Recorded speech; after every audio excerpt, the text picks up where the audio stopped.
Hi my friends, CA here, and this week's book pick is the middle grade book, The Strange and Deadly Portraits of Bryony Gray.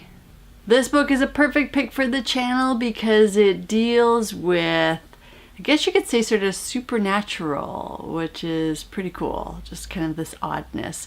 Bryony is an orphan, and she lives with her aunt and uncle.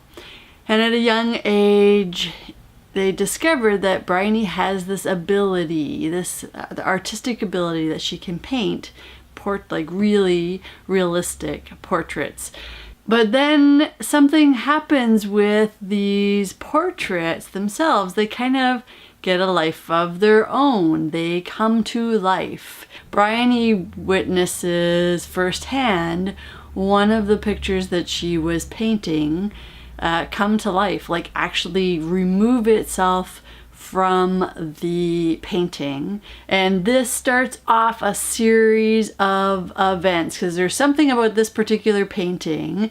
It brings these other paintings to life. So the city of London, a part of London, is kind of under siege by these paintings.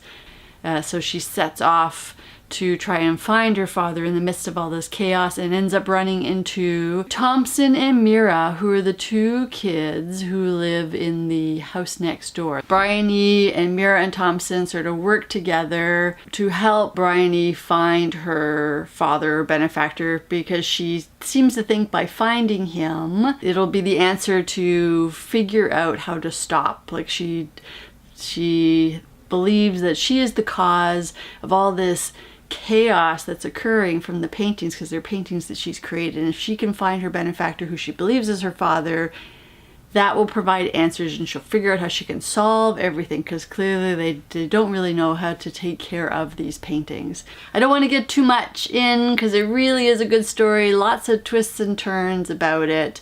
The premise of Dorian Gray continuing in this story, sort of a curse from Dorian Gray being twisted because it was a painting that had been destroyed but not destroyed completely, and so this curse kind of is trying to keep living, and Bryony tries to sort out how to find it and hopefully to stop it. So the three kids, along with Constantine, end up in situations of further fear for their lives, end up in scenarios with paintings coming to life and reflections reacting to people, and it really is a great mystery. And even if you're not familiar with the Dorian Gray story, it doesn't rely on that, but I found it interesting, knowing the story, to see it was a book that was trying to play on the connection of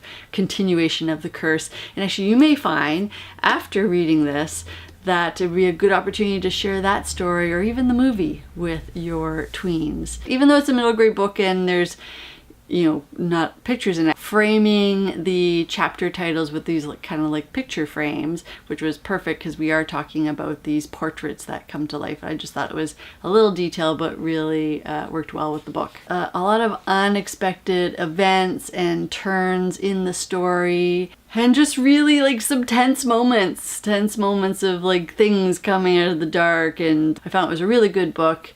A great read for your tween if they're really interested in a little bit of mystery with a eerie appeal to it. I'll include details down below on the book itself if you want to get your copy of it. As always, you can find me here on Wednesdays sharing a book picks for kids with a little bit of a geek twist, perhaps something you hadn't thought about adding to your own child's home library. If you like this content, would like to see more content like it, be sure to give us a little thumbs up. Don't forget to subscribe and hit the little bell icon for notifications when new content is released. And until next time, one to beam out.